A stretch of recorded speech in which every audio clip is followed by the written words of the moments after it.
Ya proses hukum harus dilakukan.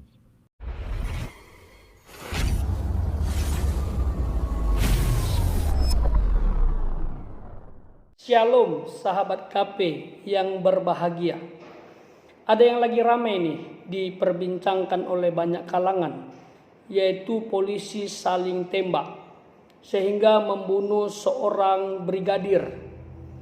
Namanya adalah Joshua Huta Barat. Katanya baku tembak dengan Barada E karena Brigadir J katanya melakukan pelecehan seksual kepada istri Irjen Verdi Sambo. Nah, itu yang beredar saat ini, ya. Namun ada juga yang meragukan kebenaran tersebut. Karena waktu otopsi katanya ditemukan ada luka-luka yang tidak lazim, itu ada akibat baku tembak atau saling tembak, ya. Dan keluarga mengusut kasus ini ke hukum supaya ditindak. Bahkan Bapak Presiden ya menegaskan supaya diusut secara tuntas sesuai hukum yang berlaku. Ya. Dan saya salut kasus ini sudah sampai kepada masyarakat. Masyarakat sudah mulai menilai, ya. Bahkan sampai ada 1000 lilin untuk Brigadir Joshua Huta Barat.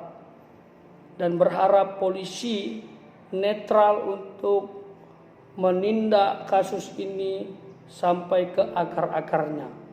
Nah, saya tidak mau menanggapi hal ini terlalu banyak, ya, karena memang bukan ranah saya tidak terlalu memahami hukum. Cuman saya ingin menanggapi dari segi spiritual. Kita akan dengarkan dulu, ya, bagaimana pandangan hambanya Evangelis Daud Tony terkait dengan mati dibunuh atau hutang darah. Darah berteriak kepada Tuhan. Ini dia. Darah bicara tentang nyawa, nyawa bicara tentang kehidupan. Ada satu keunikan tentang darah manusia, bahwa darah manusia beda dengan darah binatang. Nah, misalnya pisau dipakai untuk membunuh seseorang, cep mati. Setelah itu pisau dicuci bersih, kelihatan besi. Setelah itu dibawa ke lab, nanti di lab itu bekas darah di ujung pisau itu akan muncul kembali sekalipun sudah dibersihkan. Sehingga kasus pembunuhan 3-5 tahun barang bukti tetap dipakai di pengadilan, yaitu lab forensik. Darah bicara tentang nyawa, nyawa bicara tentang apa darah? Kehidupan. Nah, tetapi kalau tidak menimbulkan kematian, kegores atau kebentur, darah itu dibersihkan, hilang tanpa bekas. Tetapi kalau menimbulkan kematian, pasti ada bekasnya. Nah, keris yang dipakai membunuh seseorang, cep mati. Setiap bulan suro, keris itu dimandiin kembang. Saya dikasih kembang setaman, dikasih warangan di air kelapa. Kok tahu Pak Daud? Bekas dukun. Nah, kalau keris itu pernah membunuh seseorang, waktu diwarangin, dicuci bersih jeruk nipis, kelihatan bersih. Setelah itu dikeringkan di matahari, maka setelah kering, ujung keris itu, darah itu akan timbul kembali. Sekalipun pembunuhan ratusan tahun yang lalu. Nah, beda dengan binatang. Ayam dipotong, kelekek mati jadi ayam goreng. Pisau dicuci bersih, hilang tanpa bekas. Tapi kalau darah manusia, tidak. Nah, kenapa darah manusia bisa menuntut? Karena manusia punya roh dan binatang tidak. Nah, kenapa ada tempat-tempat terkutuk? Apakah ada di Alkitab kutukan darah? Ada.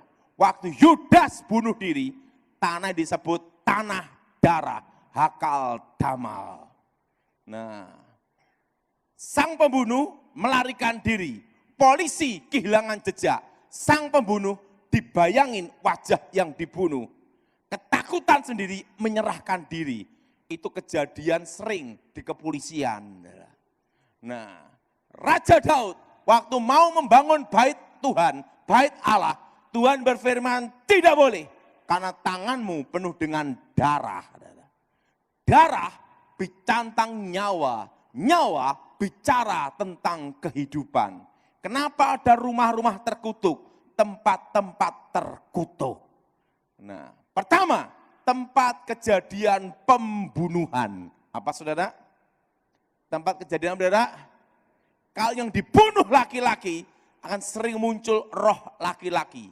Kalau yang dibunuh perempuan akan sering muncul roh perempuan. Kalau yang dibunuh bencong akan muncul roh lain. Mau kemana mas? Nah, apakah itu arwah orang mati? Tidak. Hubungan antara orang mati dan orang hidup putus. Yang tidak dalam Tuhan langsung ke dunia arwah untuk menunggu hari penghakiman. Terpisah di antara orang hidup. Tapi ingat, darahnya itu menuntut. Mati sebelum waktunya. Tempat kejadian pembunuhan, kalau dibikin toko atau ruko atau tempat tinggal, siapapun yang nempatin bangkrut. Maka ada rumah-rumah tertentu disewain orang bangkrut, dibeli orang bangkrut, sampai yang tinggal di situ wajahnya jadi bangkrut semua.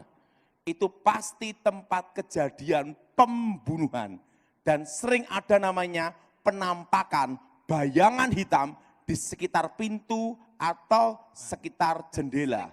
Kelebet, kelebet, kelebet. Kenapa sekitar pintu? Karena kurang kerjaan.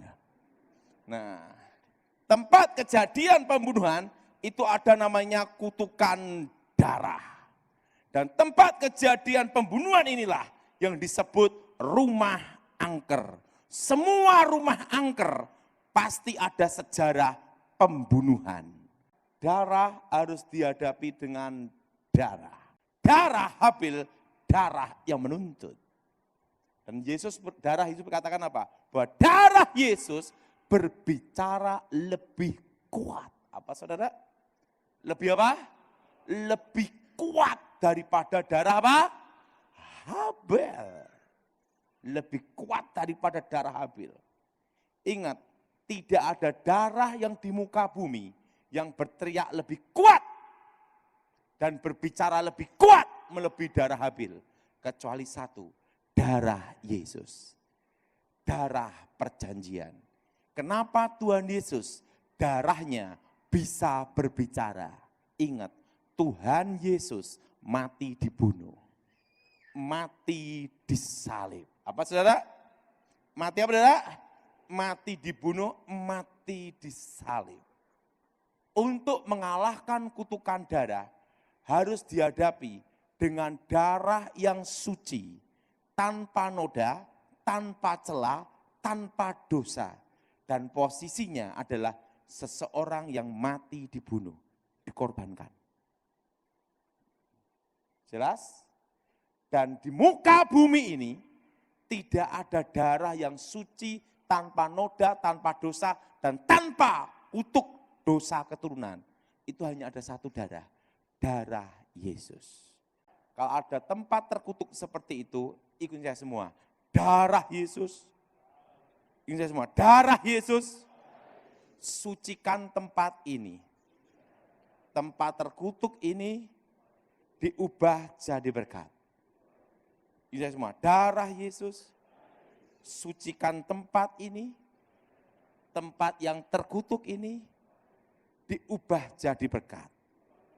Dalam nama Yesus.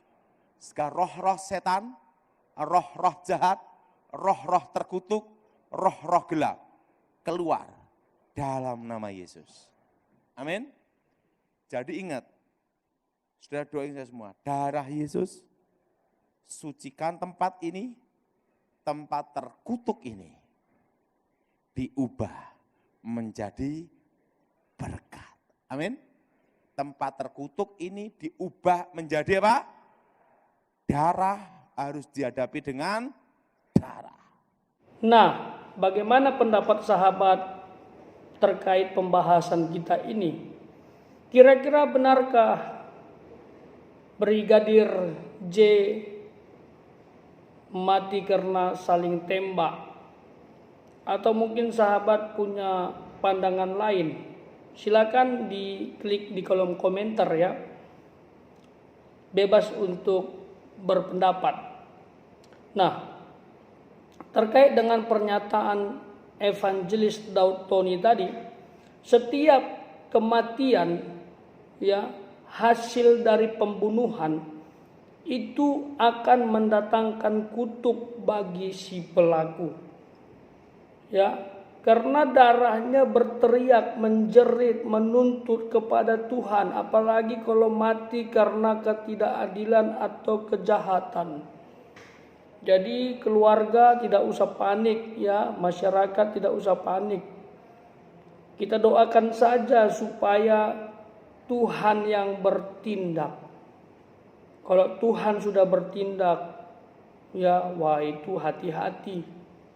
Ya, karena ada kutuk, akan ada bencana, akan ada hal-hal lain yang itu bersifat malapetaka bagi si pelaku karena telah melakukan pembunuhan. Ya, selama mati karena ketidakadilan ya atau kejahatan ya. Kalau mati karena kejahatan pribadinya itu lain cerita. Makanya kita doakan saja, kita serahkan kepada yang berwajib. Kita percaya kasus ini bisa diusut dengan tuntas dan baik.